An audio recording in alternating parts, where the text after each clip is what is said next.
جی میں جو ہے کراچی پولیس کا اس وقت جو آج کل ایڈیشنل آئی جی کراچی کہلاتا ہے، اس زمانے میں وہ ڈی آئی جی کراچی کہلاتا تھا، تو پوری کراچی پولیس کا سربراہ۔ تو ان کا میں وہ تھے اس زمانے میں فاروق امین قریشی، نواز شریف کی حکومت تھی، اور حکیم سعید کے قتل کے بعد جو ہے وہ کچھ عرصے بعد مجھے اس کا ایڈوائزر بنایا گیا۔ اس کا واقعہ کچھ اس طریقے سے ہے کہ میں اس وقت تکبیر میں رپورٹر تھا، اور جب یہ حکیم سعید والا واقعہ ہوا تو یہ مجھے کیونکہ کافی آگاہی تھی، جو حکیم سعید پہ جو افسران کام کر رہے تھے وہ اس سے پہلے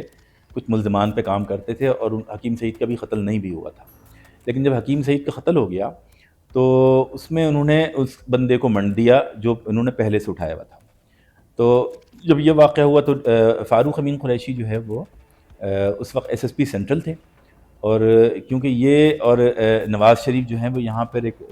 لوکل پیر ہوتا تھا تو اس کے یہ مرید تھے، تو اور ان کے بڑے آپس کے بڑے اچھے زبردست ریلیشن تھے، تو اس طریقہ آئی جی بھی پھر رانا مقبول بھی نہیں کا تھا۔ تو نواز شریف نے دیکھا کہ جو ان کی پالیسی کے مطابق جو امپلیمنٹ کرنا ہے تو اس میں فاروق امین قریشی کو پھر آگے لے کے آئے، اور اس بندے کی گرفتاری کے نام پر ان کو ترقی دے کر ڈی آئی جی لگایا گیا، یعنی ایس ایس پی سے ڈی آئی جی لگ گئے، اور اس وقت جو ڈی ایس پی تھا وہ ایس پی لگ گیا، ایس پی جو ہے وہ یعنی اس طریقے سب کی ترقی ہو گئی جو نچلے درجے تک تھے۔ تو ہوا یہ کہ ان کی جو وائف تھیں وہ ایک ہوم اکنامک کالج کی ان کی پرنسپل تھیں، تو انہوں نے ڈی آئی جی ہاؤس میں رہنے کے بجائے انہوں نے اپنی وائف کا جو گھر تھا اس کالج کے یہ جو کالج کے ساتھ، اس کالج میں انہوں نے اس کو جو ہے نا ڈی آئی جی ہاؤس قرار دیا۔ تو مجھے جو راؤن وار کے ساتھ جو ایک مشہور ڈی ایس پی ہیں، D S P Qamar Ahmed, وہ ایس ایچ او لیاقت آباد ہوا کرتے تھے، تو مجھے ان کے توسط سے جو ہے وہ بلوایا گیا۔ میں گیا تو ڈی آئی جی نے مجھے بولا کہ ہم ایسا ورکنگ چاہتے ہیں، اور ہم یہ چاہتے ہیں کہ ہمیں جو ہے نا آپ ہمارے میڈیا ایڈوائزر بن جائیں، تو پرائم منسٹر سیکریٹری سے اس کی منظوری ہوگی، اور جو ہے نا آپ مجھ سے پوچھا انہوں نے کون کون سی آپ لینگویج میں کر سکتے، تو میں نے اردو کا بتایا۔ انہوں نے بولا اردو اخبارات آپ ڈیل کریں، انگلش کے لیے میری ایک بندے سے بات ہو رہی ہے، تو جنگ اخبار کے صحافی تھے عادل راشدی، بعد میں ان کو بھی اپوائنٹ کیا۔ تو ہماری آفیشیل اپوائنٹمنٹ جو تھا وہ پرائم منسٹر سیکریٹریٹ سے ہونا تھا، اور ہمیں اس طریقے سے زبانی بات کر کے ہمیں اپوائنٹ کر لیا گیا۔ میں ان کے ساتھ آ گیا، میں نے ان کو بتایا کہ میں جیسے کہ میری شرائط ہوتی ہیں کہ میں جینین اور جو ہے نا بنیادوں پہ کام کرتا ہوں، تو اگر اس بنیاد پہ آپ کام لیں گے تو میں کام کروں گا۔ تو اس طریقے سے میں ان کا ایڈوائزر لگ گیا، اور مجھے سینٹرل پولیس آفس کے اندر جو ہے نا تھرڈ فلور پہ ڈی آئی جی کا آفس تھا، اس کے برابر والا کمرہ مجھے جو ہے نا دفتر کے طور پہ الاٹ کر دیا گیا۔ میں نے آ کے پہلے پی آر او سیکشن کو دیکھا، میڈیا کو جو خبریں جاری ہوتی تھیں اس میں بہت سارے مسائل تھے، وہ سارے وہ کیے، اپنے ہاتھ میں کافی چیزیں لیں، خود میں اس کو ہینڈل کرنے لگا۔ تو اس زمانے میں میٹنگ ہوئی، ڈی آئی جی صاحب نے یہ بولا کہ ہم نواز شریف صاحب نے ہمیں یہ پالیسی دی ہے کہ جتنے بھی ہائی پروفائل کیس ہیں وہ نپٹانے۔ میں نے بولا یہ تو بہت اچھی بات ہے کہ ہائی پروفائل کیسز جو صحیح انویسٹیگیٹ نہیں ہو رہے وہ انویسٹیگیٹ ہونے چاہیے، اور ان کے جو بھی ملزمان ہیں وہ کیفر کردار تک پہنچنا چاہیے۔ لیکن انہوں نے بولا کہ ہمیں یہ پالیسی ہے کہ ہم جو ہے نا ایم کیو ایم کو انوالو کریں گے اس میں۔ تو میں نے ان سے بولا کہ یہ تو انویسٹیگیشن نہیں ہوتی، انویسٹیگیشن تو یہ ہوتی ہے کہ کام کرنے کے بعد جو بھی ملزم ہو، چاہے وہ جس پارٹی کا جس تنظیم کا ہو، ہمیں اسی کو کرنا چاہیے جو جینین ہو، اور ہم عدالت بھی جائیں تو ہم قرآن اٹھا کے بول سکیں کہ ہم نے جو ہے نا سچ کیا ہے، سچ انویسٹیگیٹ کیا۔ مگر مجھے ڈی آئی جی کی زبانی یہ پتہ چلا کہ بھئی یہ ایک نواز شریف کی پالیسی ہے کہ ایم کیو ایم کے خلاف اور الطاف حسن کے خلاف ایک میڈیا وار انہوں نے لڑنی ہے۔ بہرحال اس وقت مجھے اعتراضات تو یہ ہوئے، لیکن میں نے یہ سوچا کہ میری ذات تک جو کام ہوگا وہ میں جینین بنیادوں پہ کروں گا۔ تو سب سے پہلے جو ہے نا اس زمانے میں کیونکہ حکیم سعید والا ہوا تو اس میں ایک جوائنٹ سیکرٹری انچارج تھا عامر اللہ لیاقت آباد کا، وہ انہوں نے پکڑا ہوا تھا۔ تو وہاں پہ میں گیا تو عامر اللہ سے جو انویسٹیگیشن جو چل رہی تھی تو وہ اس میں عامر اللہ انوالو نہیں تھا اس میں۔ تو میں نے ڈی آئی جی سے کہا کہ آپ جو ہے نا اس بندے پہ جو جینین کیسز ہیں جو اس کے پہلے ہیں اس کو انویسٹیگیٹ کریں، اور 169 اس کو لگا کے کلیئر کر دیں، کیونکہ یہ بندہ حکیم سعید کے قتل میں نہیں ہے۔ ڈی آئی جی نے مجھے اس کو بولا کہ مجھے تو نواز شریف نے ڈی آئی جی کراچی جو ہے وہ اس بندے کی گرفتاری کی وجہ سے لگایا ہے،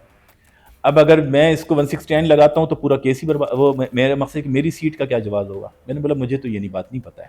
مجھے تو یہ پتہ ہے کہ میں غلط کام نہیں کروں گا۔ انہوں نے مجھے آفر یہ کی کہ آپ جو ہے نا اتنے لاکھ روپے بڑی رقم کی مجھے آفر کی کہ آپ ویکلی بنیادوں پہ پولیس کو بھتہ آتا تھا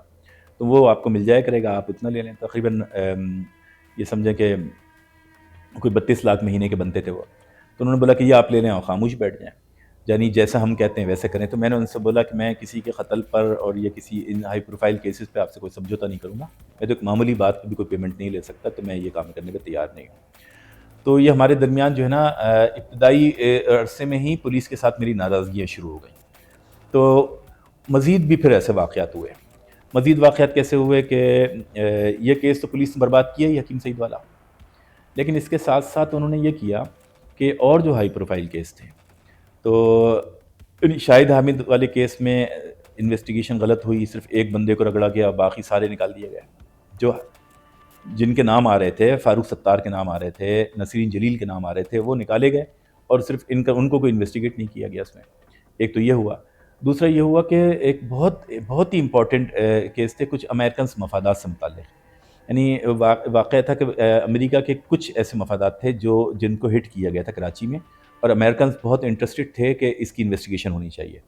اس میں ایک تھے میجر شاہنواز طور, drug enforcement, American drug enforcement کے وہ یہاں پہ بڑے آفیسر تھے, ان کا مرڈر ہوا تھا. تو اس مرڈر میں ایسا ہوا کہ وہ ٹاسک ملا ہوا تھا, یعنی پہلے پیپلز پارٹی کی گورنمنٹ کو ملا تھا, اب یہ نواز شریف والے اس میں لگے تھے. تو پیپلز پارٹی کے دور میں اس میں یہ ہوا تھا کہ اس میں ایک ایم کیو ایم کا انہوں نے بندہ گرفتار کیا, اور پولیس نے اس کو یہ ثابت کیا کہ یہ میجر شاہنواز طور کے مرڈر میں انوالو ہے. اس وقت جو امریکن ایمبیسی, امریکن کونسلیٹ تھا کراچی کا, تو انہوں نے یہ کہا کہ جو ہے نا ہم کراچی پولیس کی انویسٹیگیشن پہ اعتماد نہیں کرتے, ہم لوگ تو اپنی تصدیق کرتے ہیں. تو لہٰذا ملزم جو ہے نا امریکن کونسلیٹ, یہاں پہ کونسلیٹ کو دیا گیا, جو ایم کیو ایم کا کارکن تھا. اس کے بعد وہ اس کو لے گئے. اس زمانے میں جو جھوٹ سچ پکڑنے والی مشین ہوتی ہے, جو وہ مشین جو ہے نا اسلام آباد میں کے سفارت خانے میں, امریکن سفارت خانے میں نصب تھی. تو یہ لوگ اس کو وہاں پہ لے گئے, اسلام آباد لے گئے. اسلام آباد لے جا کے, اب تو جدید مشینیں آ گئی ہیں, پہلے یہ تھا کہ اس میں 14 چپیں ہوتی تھیں, جو ملزم کو بٹھا کے 14 چپیں جسم پہ لگا دی جاتی تھیں, اور اس کو پھر مشین جو ہے نا ڈیٹیکٹ کرتی تھی کہ سچا ہے یا جھوٹا ہے. تو جب اس سے پورا تفصیلی ایک انٹرویو امریکنز نے لیا, تو اس میں یہ تصدیق ہوئی کہ ایم کیو ایم کا وہ جو کارکن تھا وہ اس قتل میں انوالو نہیں تھا. تو امریکنز نے بڑے ناراضگی بھی ظاہر کی, اور اس ملزم کو پھر انہوں نے پولیس کے حوالے کر دیا, اور اس کے یعنی وہ کیا کہ پولیس نے یعنی مس گائیڈ کرنے کی کوشش کی امریکنز کو. اس کے بعد یہ واقعہ ہوا. پھر اس کے بعد دوسرا جو ہوا تھا وہ 95 میں امریکن کونسلیٹ کے کچھ لوگ قتل ہوئے تھے شارع فیصل پر, اور اس کی فیروز آباد تھانے میں اس کی ایف آئی آر تھی. تو اس کیس کی وہ ہوئی, تو وہ پیپلز پارٹی کے دور میں ہوا کہ اس میں انہوں نے یہ کیا کہ جو ہے نا ایک سیکٹر انچارج تھا محمود آباد کا, مسعود محمود, غالباً آج کل ایم کیو ایم پاکستان میں وہ ہے. تو اس کو انہوں نے گرفتار کیا, اور وہ ذیشان کاظمی نے اس پہ کیس بنانے کی کوشش کی, لیکن وہ بھی جعلی ثابت ہوا. وہ مسعود محمود بھی اس کے بعد ریلیز ہو گیا. پھر تیسرا جو تھا وہ یہ سب سے ہائی پروفائل تھا, وہ تھا پی آئی ڈی سی قتل کیس, امریکن قتل کیس کے نام سے ہم اس کو یاد کرتے ہیں. بیسکلی یہ تھا کہ یونین ٹیکساس کمپنی میں کچھ معاملات ہوئے تھے ایسے, جس کی ایک انکوائری کے لیے کچھ آڈیٹرز کے روپ میں ایف بی آئی کے کچھ لوگ بھیجے گئے. وہ یہاں پہ انکوائری کر رہے تھے, کام کر رہے تھے, اور معاملہ بہت اہم تھا. یعنی کراچی سے کچھ آئل کا معاملہ تھا, یعنی زیر زمین جو تیل اور گیس کے ذخائر ہیں اس حوالے سے کچھ معلومات تھیں, اور وہ رپورٹ جو ہے وہ نہ صرف چھپائی جا رہی تھی بلکہ یہاں پہ پاکستان کو بھی اس پہ دباؤ ڈالا جا رہا تھا کہ اس کو آپ یعنی ڈسکلوز نہ کریں. تو آپ نے وہ سنا ہوگا جب عمران خان وزیر اعظم تھے تو اس وقت انہوں نے سمندر پہ جو نا آئل نکلنے کی خوشخبری بھی سنائی تھی, پاکستان میں بڑی خوشی کی لہریں دوڑی تھیں. تو بیسکلی وہ خبر بعد میں اس کی تردید کی گئی اور یہ بتایا گیا کہ یہاں پہ کچھ بھی نہیں ہے, لیکن میرے پاس جو یونین ٹیکساس کمپنی کی سورسز سے جو انفارمیشن آئی تھی وہ یہی آئی تھی کہ کراچی, یعنی جو یونین ٹیکساس کمپنی نے اپنی امریکن گورنمنٹ کو رپورٹ دی تھی, وہ رپورٹ یہ دی تھی کہ کراچی کے ساحل سے لے کے بلوچستان کے ساحل تک اتنا تیل اور گیس بھرا ہوا ہے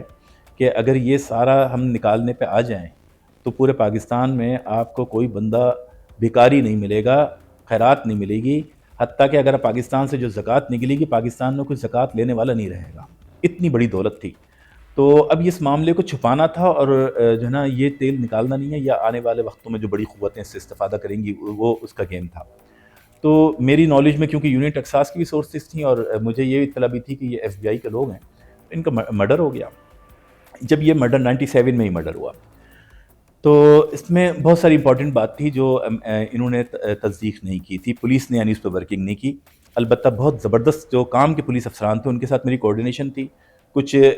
انٹیلیجنس ادارے تھے، انہوں نے بھی میرے ساتھ اس پہ کوارڈینیشن مانگی تھی، اور میں نے اس پہ ان کو ورکنگ کر کے بتایا تھا کہ اس میں یعنی کون لوگ ہو سکتے ہیں.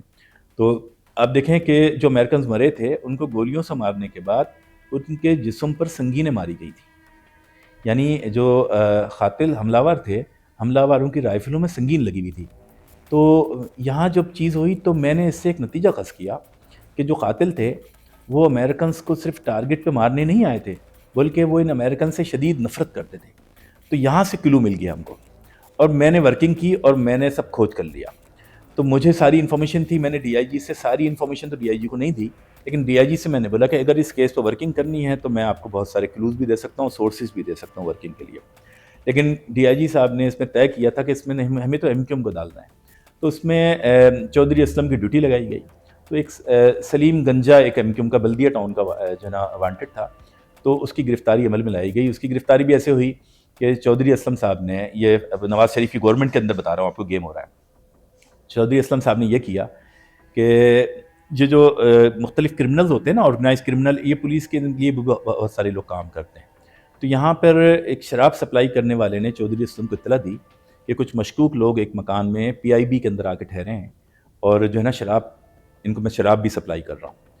تو چودھری نے جب اس چیز ڈیٹیل دیکھی تو چودھری نے ان کو یہ کیا کہ آپ جو شراب سپلائی کریں گے اس میں یہ بوتل ہم آپ کو پرووائڈ کریں گے. تو ان کو ایک بے ہوش کرنے والی یعنی کچھ میڈیسن جو تھی وہ اس میں شراب میں ملا کر وہ شراب سپلائی کی گئی. تو سلیم گنجا جب شراب پی اس نے تو وہ تو آؤٹ ہو گیا، اور اس میں اسلم اور ان نے ریڈ کی اور وہ سلیم گنجا پکڑا گیا. اس کے بعد مجھے اسلم کا فون آیا کہ بھئی آپ آ جائیں. ایک بندہ ایسا تھا جو ان کے ٹارگٹ پہ تھا اور وہ اس بندے سے ملنا چاہ رہے تھے، مگر وہ بندہ بھی وانٹڈ تھا، وہ حقیقی کا کوئی سیکٹر انچارج تھا لیاقت آباد کا، ناصر. تو مجھے انہوں نے بولا کہ یار ہم اس کو لے کے آ جائیں کیونکہ وہ اس کے بارے میں بھی کافی جانتا ہے اور وہ ٹارگٹ پہ بھی ہے.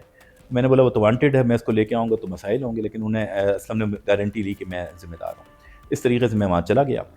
تو ہماری بیٹھ کے وہاں پہ بات ہوئی ہے، اس کی اتنی ڈھیروں ایف آئی آر تھیں اس کیسز پہ. اسلم اس سے بات یہ کر رہا ہے کہ آپ کو میں سب سے کلیئر کرتا ہوں، آپ امریکنز کو قبول کرنا ہے. تو میں نے وہاں پہ اسلم کو بہت دیر سمجھائی یہ بات کہ یار یہ بندہ تو اس میں نہیں ہے، ایم کیو ایم کا کوئی اس میں لنک نہیں ہے. آپ اگر نواز شریف گورنمنٹ نے یہ پالیسی بنائی ہے کہ ایم کیو ایم کی انٹرنیشنل ساتھ متاثر کرنی ہے کہ امریکنز کے اندر اور دوسرے اس میں، تو اس کے لیے مگر ہم جھوٹ کیوں کریں گے، آپ جھوٹ کیوں کرو گے؟ تو آپ تو یار پولیس افسر، آپ کو تو نہیں کرنا چاہیے. لیکن اسلم نے بولا کہ یار تو میرا آئی جی ہے یا رانا مقبول میرا آئی جی ہے، مجھے جو آرڈر ملے گا میں وہ کام کروں گا. تو یہ ہماری درمیان یہ ناراضگی ہو گئی، اور میں جو ہے نا میرے سامنے ساری انٹروگیشن ہوئی تھی، وہ اس میں نہیں تھا، میں واپس آ گیا. اور مجھے کیونکہ پتہ بھی تھا سارے کیسز کیا. تو یہ امریکنز کیس بھی امریکن گورنمنٹ کو مس گائیڈ کرنے کے لیے، صرف ہم لوکل پولیٹکس کے لیے کہ ہم ایم کیو ایم کو گندہ کرنا چاہتے ہیں یا الطاف حسن کو گندہ کرنا چاہتے ہیں اور ایک جھوٹا الزام ان پہ لگا رہے ہیں کہ وہ امریکنز کے مرڈر میں ہیں، وہ گیم کھیلنے کے لیے آپ نے اتنا ہائی پروفائل کیس برباد کر دیا. تو میری یہ ناراضگیاں ہو گئی. ان سب ناراضگی کے نتیجے میں یہ ہوا کہ پھر میں جو نا ڈی آئی جی کے پاس آیا. میں نے بولا کہ کل کو جب کراچی کی ہسٹری لکھی جائے گی تو یہ یاد رکھا جائے گا کہ یہاں کی جو جتنے بھی ٹیررزم کے جتنے بھی ایکٹیویٹیز یہاں پہ ہوئی ہیں، ان سب کیسز کو برباد کرنے والا کوئی افسر ہے تو وہ ڈی آئی جی کراچی فاروق امین قریشی ہے. میرے ان سے تنازع ہوا اور میں نے بولا میں حکیم سعید کو بھی آپ کو جینین چھاپ رہا ہوں اور میں امریکن کیس بھی میں آپ نے کیا گیم کیا میں جینین چھاپ رہا ہوں. فاروق امین نے بہت کوشش کی کہ مجھے لے دے کے کچھ میں مال لے لوں اور وہ ختم ہو جائے معاملہ، میں نہیں مانا. اس کے بعد یہ ہوا کہ میں نے جب اسٹوریاں لگائیں تو وہ میری پھر آخری اسٹوریاں ہی ثابت ہوئیں. نواز شریف کے گورنمنٹ کے تدبیر کے ساتھ زبردست کنیکشن تھے، اور میری چند اسٹوریوں کے بعد میری جو ہے نا اتنی طویل نوکری بھی جو ہے نا ختم ہو گئی. نہ صرف یہ ختم ہوئی بلکہ میرے ساتھ یہ ہوا کہ اس زمانے میں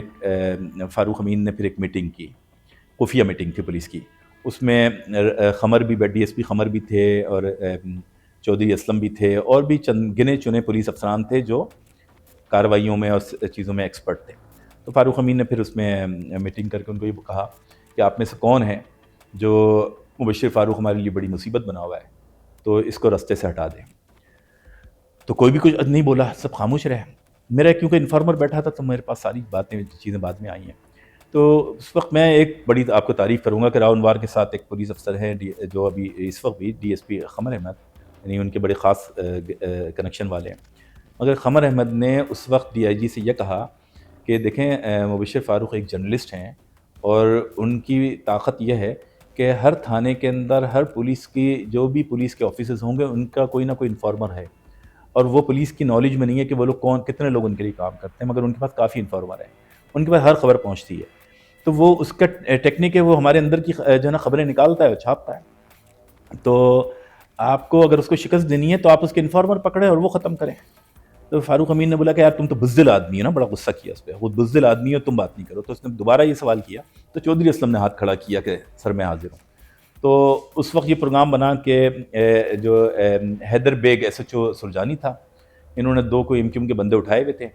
وہ اور اسلم نے یہ پروگرام بنایا کہ مبشر فاروق تو تھانے میں آتا ہے، کسی نہ کسی تھانے میں کسی جگہ پولیس افسر کے پاس، تو ان کو وہاں سے کڈنیپ کریں گے، سرجانی لے جائیں گے، پھر سرجانی کے جنگل میں لے جائیں گے، اور وائرلیس پہ یہ میسیج چلایا جائے گا کہ جو ہے ان کو ایم کیو والوں نے کڈنیپ کر لیا ہے اور پولیس پارٹی پیچھا کر رہی ہے، پھر پولیس پارٹی کا مقابلہ ہوتا ہے، اغوا کنندگان نے مغویوں کو مار دیا اور جوابی کارروائی میں پولیس کی فائرنگ سے ملزمان بھی ہلاک ہو گئے، بلکہ ایک پورا باقاعدہ پریس ریلیز تیار ہو گئی تھی، یعنی اتنا بڑا گیم۔ یعنی یہ حالت تھی کہ میں نے صرف نواز شریف گورنمنٹ کی جائز اس کراچی کے اس ملک کے مفاد میں اگر کوئی بات کی تھی تو اس کا مجھے یہ خمیازہ بھگتنا تھا۔ مجھے جب میرے انفارمر نے اطلاع دی تو اس نے مجھے بولا کہ آپ سے فوری ملنا ہے، کسی تھرڈ جگہ پہ اس نے مجھے بلایا، اس نے بولا کہ آپ بھاگ جائیں، کچھ کریں، مگر یہ آپ کے لیے یہ فیصلہ ہو گیا۔ تو مجھے بڑی تکلیف پہنچی، مجھے بالکل ایسا توقع نہیں تھی کہ یہ چیز ہوگی۔ اس کے بعد میں جو ہے نا بھاگا تو نہیں، لیکن میں نے یہ کیا کہ پولیس کی جگہوں پہ وزٹ نہیں کیا، البتہ میں پھر کراچی پریس کلب آیا، کافی کرائم رپورٹرز بیٹھے، اس میں کچھ اور لوگوں کے مسائل تھے، اس پہ ڈسکس ہوئی، میں نے اپنے ساری معاملات رکھے کہ میڈیا کو گھیرنے کے لیے اور میڈیا وار کے لیے نواز شریف حکومت نے پالیسی بنائی ہے اور ڈی آئی جی صاحب اس کو امپلیمنٹ کر رہے ہیں، تو اس پہ کچھ ہونا چاہیے۔ تو لیکن ہوا یہ بدقسمتی سے کہ صحافی کچھ کر تو نہیں پائے، دو پائے کے کچھ صحافی تھے تو انہوں نے جا کے ڈی آئی جی کو وہ ساری انفارمیشن بھی دی، ایک نے اپنا ایک اے ایس آئی بھرتی کرایا، دوسرے نے کچھ پیمنٹ لے لی، تو مجھے اطلاع مل گئی اس کی۔ اب میں نے کافی عرصہ تقریباً مہینہ ڈیڑھ مہینہ میں نے ایسے نکالا مفروری کی حالت میں، یعنی میں ایک فیمس جرنلسٹ ہوتے ہوئے، پاورفل جرنلسٹ ہوتے ہوئے یہ میرا حال تھا کہ میں یہ چھپ رہا تھا کہ مجھے کہ میں پولیس کے ذریعے کڈنیپ نہ ہو جاؤں۔ آخر جب میرے سارے راستے بند ہو گئے، مجھے یہ ہوا کہ میرے ساتھ کوئی واقعی کچھ ہو سکتا ہے، میرے لیے کوئی بچنے کا چانس نہیں ہے، تو پھر میں جو اس وقت یہاں پہ جو کراچی میں جو آئی ایس آئی کے کرنل تھے، میں ان کے پاس ان کو فون کیا، پھر میں ان کے پاس حاضر ہو گیا۔ میں ان کو بڑا سلام پیش کرتا ہوں کہ انہوں نے مجھے بہت سپورٹ کی، انہوں نے جو ہے نا فوری مجھے بٹھایا، اس کے بعد انہوں نے جو ہے نا رانا مقبول کی بھی بڑی زبردست کلاس لی، فاروق امین قریشی کی بھی زبردست کلاس لی، انہوں نے بولا کہ نہیں ہم آپ کے ساتھ ہیں اور آپ تو جو ہے نا محب وطن بھی ہیں اور آپ کے تو بڑی قربانیاں ہیں پاکستان کے لیے، تو ہم آپ کے ساتھ یہ چیز نہیں ہونے دیں گے۔ تو یہ نواز شریف گورنمنٹ کو پھر اگر میرے اس وقت سمجھیں کہ یہ عیسائی والے کام نہیں آتے تو میں تو مر چکا تھا، میرے کو انہوں نے مار دینا تھا۔ تو میں ان کو بڑا سلام پیش کرتا ہوں کہ انہوں نے مجھے اس سارے مسئلے سے نکالا۔ انہوں نے بولا تھا کہ جو لوگ یہ ناجائز کر رہے ہیں آپ کے ساتھ، تو یہ ان کے ساتھ بھی آپ کو کیا ہوگا۔ پھر پرویز مشرف کی حکومت آ گئی، تختہ پلٹ گیا،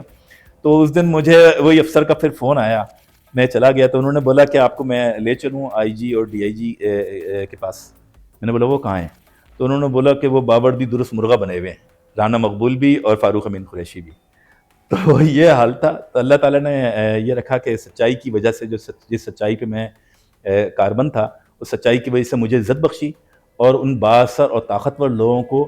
شکست سے دوچار کیا۔ اب میرے خیال میں نواز شریف ایکسپوز ہو چکے ہیں کہ نواز شریف نے اس کراچی کو تباہ کرنے کے لیے اور نواز شریف کو جو ہے نا کراچی کا امن ختم کرنے کے لیے جو بھی انہوں نے کچھ کیا ہے وہ اب ایکسپوز ہو چکے ہیں۔ تو میرے خیال میں اب اور بھی باتیں ہیں اس میں، کیونکہ میں نے آپ کو بڑا خلاصہ مختصر کھینچ کے وہ سارا بتایا کہ میں ایڈوائزر کیسے بنا اور پھر میں نے کس طریقے سے وہ ساری چیزیں جو ہے نا وہ ختم کی، ریزائن کیا اس کا۔